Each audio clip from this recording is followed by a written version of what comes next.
Well, good morning, and here it is Monday morning, and yes, it's me, Kenny Polcari, your host of the party, and today is Monday, November 13th, 2023, and here is what you need to know. So what happened last week? Well, stocks remain confused. The downs are dramatic, and the ups are even more dramatic, and we saw that last week. The bond auctions that Treasury Secretary Janet Yellen is bringing to the market are beginning to show some signs of weakness, sending yields higher.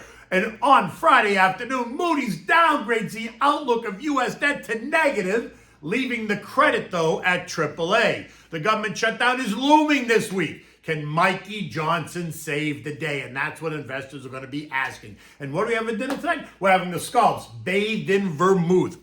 Delish. Okay, so stocks rallied hard on Friday.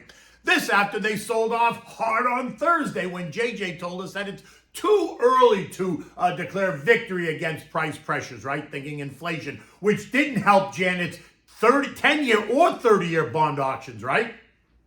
Last week, let's just recap for one quick second. Last week's auctions are beginning to show signs of cracks in demand, which means lower prices for bonds, sending yields up. The 10-year was a bit weaker, but the 30-year on Thursday forced the primary dealers to accept 25% of the $24 billion offering. Why? Weak demand. And you know what happens when buyers are cautious, prices tend to go lower. This latest auction had what's known as a long tail, which means that the Treasury had to entice buyers by discounting the price over where the current 30-year bonds were trading, which results in a higher yield. And that sent stocks down on Thursday. Remember, last week, in the early part of the week, I told you it's a supply and demand issue. At current prices, there's going to be less demand. So in order to create that interest, the clearing price must be lower. And what does that mean? It means yields must be higher. And that's going to continue to put pressure on the markets, right? And that's exactly what we saw on Thursday. But don't forget, Janet still has $660 billion worth of treasuries to bring to the market before year end, and she's got another $860 billion in the new year in the first quarter of 2024. So expect continued price pressures. Then on Friday, it was like Thursday never happened. All of the angst that was created seemed to disappear overnight. Yields paused. And in fact, they fell ever so slightly, and that sent stocks on a tear. The NASDAQ seeing its best day since May, rising 2% or 277 points. The Dow gained 390 points or 1.1%. The S&P rose 68 points or 1.5%. The Russell added 18 points or 1%, while the transports gained 160 points or 1.1%. The year's strongest sectors are resuming the push higher. Tech up 2.6%, communications up 1.6%, consumer discretionary up 1.7%, home builders up 2%, disruptive tech up 1.6%, semis up 4%, cybersecurity up 2%, AI up 2.5%. Those last four are all a subset of tech, right? The growth trade up 1.7%. Again, it's tech. In fact, almost everything was higher except the contra trades, right? The DOG down 1%, PSQ down 2.2%, the SH down 1.5%, and the VIXI down 4%. The 10-year Treasury yield fell to 4.627%, down from 4.629%, right? The 30-year went from 4.7646 to 4.7618, and while you don't think it means much, you would be incorrect. At this point, it means a lot. And so that small pullback allowed the buy algos to go all in. The same way the increase in yields on Thursday allowed the sell algos to go all in, which only proves my point. Eliminate the noise, build your plan, and then stick to it. Don't get caught up in the noise because after all, what did we see besides all the drama?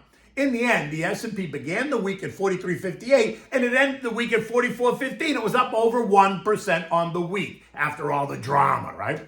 At this point, though, the markets are going to remain choppy and on edge. Investors and the markets want clarity, and that right now it's cloudy. It's not clear at all. Remember, the Fed left rates unchanged at their last meeting, but sent a mixed message. Maybe we're done, maybe we're not sure, but that allowed some in the investment community to assume we were done and place a bigger bet on the idea that the Fed's next move was in fact a cut rather than a hike in rates. And then we got the latest University of Michigan sentiment survey numbers on Friday, and it was a disaster. Sentiment came in at 60.4, down from 63.7 of the expectation.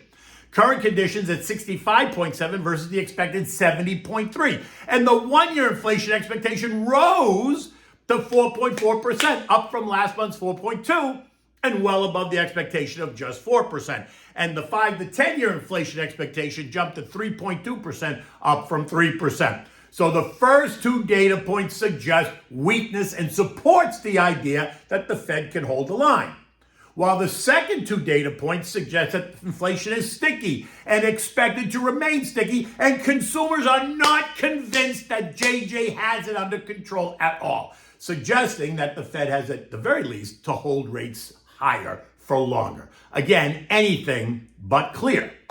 Now, and so this very choreographed dance continues, right? Now look, stocks sold off hard, right? They were down about 9%, the S&P, from the August high to the October low, on fears of ongoing hikes and sticky inflation, only to reconsider that argument was overdone, and they rallied back by 6% off those lows, giving some analysts the idea that this was a meaningful recovery, that we were in an oversold position caused by the rise in rates, to which I would agree. At that point, we were in a temporary short oversold position.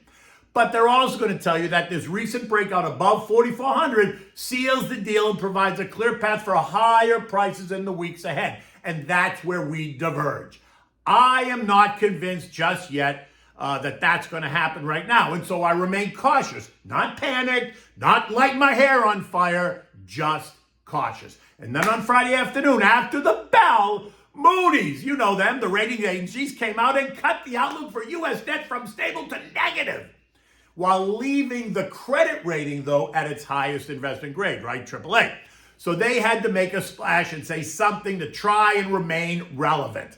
But remember, they and the others were also the ones that gave stellar credit ratings to all that crap that the big investment banks created that caused the great financial crisis of 2007 and 9, right? It was a massive conflict of interest, but look, we can discuss that later. Billy Foster, senior credit officer at Moody's, put it this way, and I quote, "Interest rates have shifted materially and structurally higher. This is the new environment for rates. Our expectation is that these higher rates and deficits around 6% of GDP for the next few years and possibly higher means that debt affordability will continue to pressure the United States.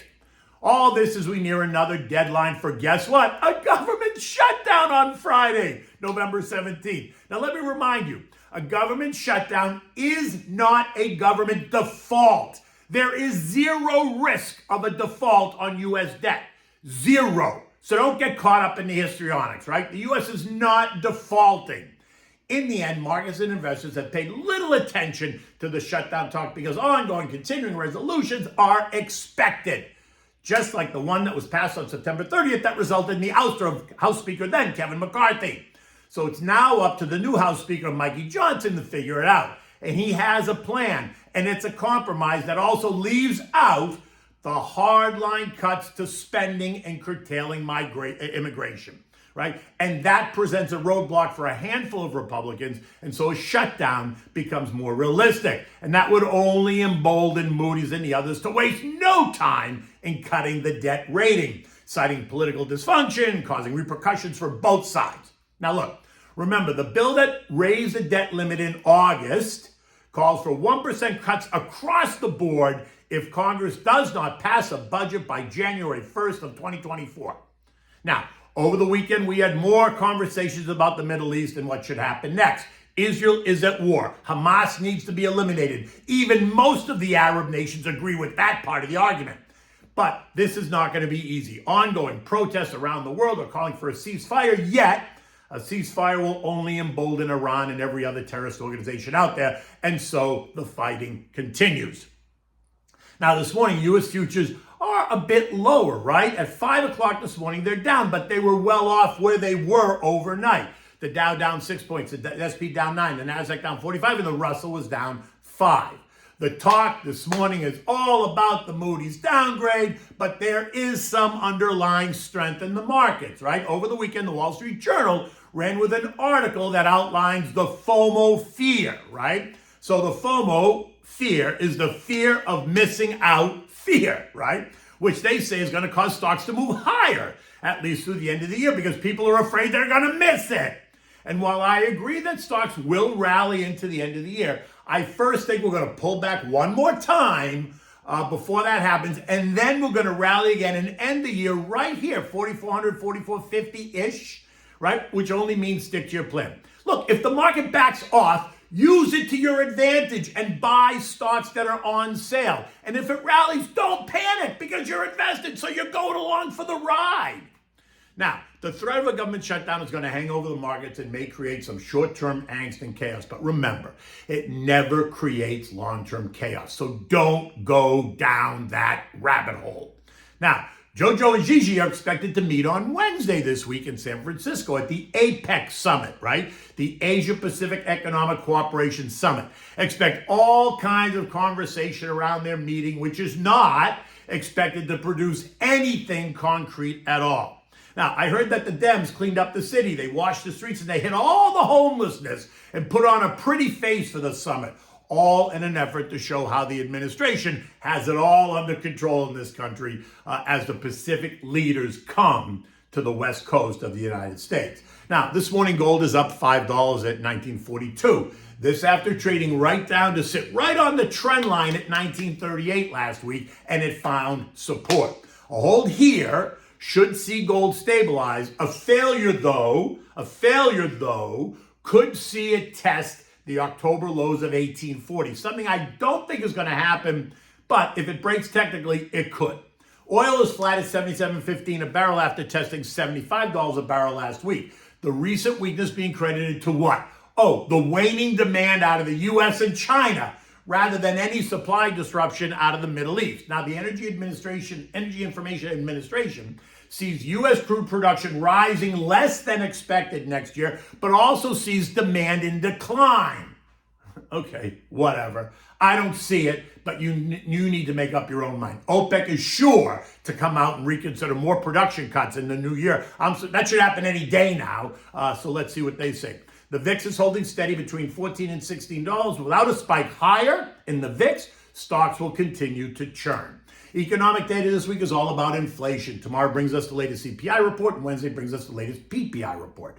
We're also going to get retail sales, industrial production, capacity utilization, both the Kansas City and Philly Fed outlooks. I suspect that CPI and PPI are going to reveal what? Sticky inflation. I do not think that the Fed is going to cut rates in the spring of 2024, which doesn't mean that they're going to hike either. It just means that they're not going to cut, right? I think the treasury market, the bond market, is going to do much of the work for the Fed because I think bond yields are moving up, right? As we've seen over the past couple of months. European markets this morning were up, but they closed lower on Friday before the U.S. rallied hard. So part of this is just a game of catch up. There's no eco data to report, so the action is more churn. This morning early at 5 o'clock, the European markets were all up about 0.5% across the board. Now look, the S&P closed at 44.15 on Friday. It was up 67 points, leaving it just north of the trend line, setting us up for a move higher. Or maybe not. The Dow is just 400 points or 1.2% away from the death cross, when the short-term trend line slices down and through the long-term trend line, which typically suggests weakness ahead. Now, this technical signal is more important when it happens to the S&P because it's a broader index. But the fact is, you should be aware that we are potentially on that path, which supports my cautious stance. So I'm a buyer on weakness, and I'll ride the wave on strength. It's the same story. Do not chase. Now, feel free to reach out. I'm always happy to discuss it. You know, you can get me directly on Twitter. You can get me on my LinkedIn. You can get me via email. Okay, so what are we having for dinner tonight? We're having the seared scallops bathed in vermouth. Now, if you like scallops, you're really going to like this dish because it's simple yet elegant. Now, for this, you're going to need olive oil, garlic, cauliflower heads, scallops, butter, shallots, dry vermouth, salt and pepper, and some fresh basil.